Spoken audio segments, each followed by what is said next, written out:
திருப்பரங்குன்றம் முருகனை பிடிக்கின்றவங்க மறக்காமல் சேனலை சப்ஸ்கிரைப் பண்ணிக்கோங்க. என்னோடய பாட்டும் விளக்கமும் பிடிச்சிருந்தால் லைக் பண்ணிக்கோங்க.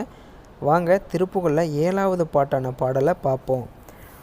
அறுக்கு மங்கையர் மலரடி வருடிய கருத்தறிந்த பின் அரைதனில் உடைதனை அவிழ்த்தும் அங்குல அரசிலை தடவியும் இருத்தோளுற்றணைந்தும் அங்கையின் அடிதொறும் நகமெல உதட்டை மென்பருப்பொல் இடுகுறி கழுமிட அடிக்க கலந்தனில் மயில் குயில் புறவென மிகவாய் விட்டிருக்கும் அங்கியின் மெழுகென உருகிய சிரத்தை மிஞ்சிடும் அனுபவம் உருபலம் உறக்கையின் கனி நிகரென இளகிய முலைமேல் வீழ்ந்துரு கலங்கி மெய் உருகிட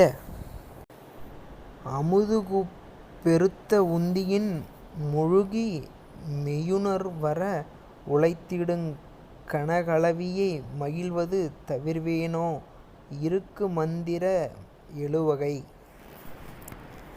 முனிபெற உரைத்த சம்பிரம சரவண பவகுக இதத்த இங்கிதம் இளகிய அருமுக எழில்வேலென்றிலக்கணங்களும் இயலிசை கழு மிகவிரிக்கும் அம்பல மதுரித கவிதினை இயற்று செந்தமிழ் விதமொடு புயமிசை புனைவோனே செருக்கும் அம்பல மிசைதனில் அசைவுற நடித்த சங்கரர் வழிவழி அடியவர் திருக்குறுந்தடி அருள்பெற அருளிய குருநாதர் திருக்குழந்தையுமென அவர் வழிபடு குருக்களின் திறமென வரு பெரியவ திருப்பரங்கிரி தனிலுரை சரவண பெருமாளே.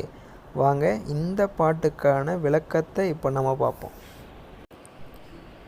அருமை வாய்ந்த விலைமாதர்களின் மலர் போன்ற அடிகளை பிடித்தும் எண்ணத்தை அறிந்த பின் இடுப்பில் கட்டிய ஆடை அவிழ்த்தும் அங்குள்ள அரிசிலை போன்ற உறுப்பை தடவியும் அவர்களுடைய 2 தோள்களிலும் பொருந்தி அணைத்தும் அங்கையின் அடிப்பாகம் தோறும் நகக்குறிகளிட்டும் இதழ்களை மென்று பற்களால் பல குறிகள் பதித்தும் அடி நெஞ்சில் மயில் குயில் புறா ஆகிய இப்பறவைகள் போன்று பெரிய ஒளி எழச் செய்தும் உருக்க வல்ல நெருப்பிலிட்ட மெழுகுபோல் உருகிய ஊக்கமிக்க அனுபவத்தால் வருகின்ற பயன்களை பெற கையில் உள்ள பழம்போல் விளங்கிய தனங்களின் மீது விழுந்து உருவம் கலங்கி உடல் உருகி அமுதம் பெருகும் பெருத்த உந்தி தடத்தில் முழுகி மெய் உணர்வு அற்றுப்போகும் வண்ணம் உழைக்கின்ற பெருத்த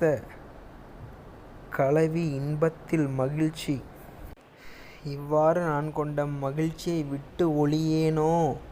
ரிக்வேத மந்திரம் 7 வகை ரிஷிகளும் அறியும்படி உரைத்த சிறப்பு வாய்ந்தவனே சரவண பவனே குகனே இதம் தருவதும் இனிமை தருவதுமாய் விளங்கும் 6 முகங்கள் கொண்ட அழகிய வேலே என்று இலக்கணங்கள் பொருந்த இயற்றமிழாலும் இசைத்தமிழாலும் விரித்துரைக்கும் அழகிய பல மதுரம் மிகுந்த கவிகளாக இயற்றப்பட்ட செந்தமிழை வகவகையாக திருப்புயத்தில் பாமாலையாக அணிந்தவனே. களிப்புடன் பொன்னம்பலத்தின் மீது அசைந்து கூத்தாடும் சங்கரரும் வழிவழி அடியவரான மாணிக்க வாசகருக்கும் பெருந்துறையில் திருக்குறந்த மரத்தடியில் அருள் பெறும் வண்ணம் அருள் செய்த குருநாதராகிய சிவபெருமானது திருக்குழந்தை என்ற நிலையிலும் அந்த சிவபெருமானே வழிபட்டு நிற்கும் பெருநிலையிலும் எழுந்தருளியுள்ள பெரியோனே திருப்பரங்குன்றத்தில் வீற்றிருக்கும் சரவணமூர்த்தி பெருமாளே.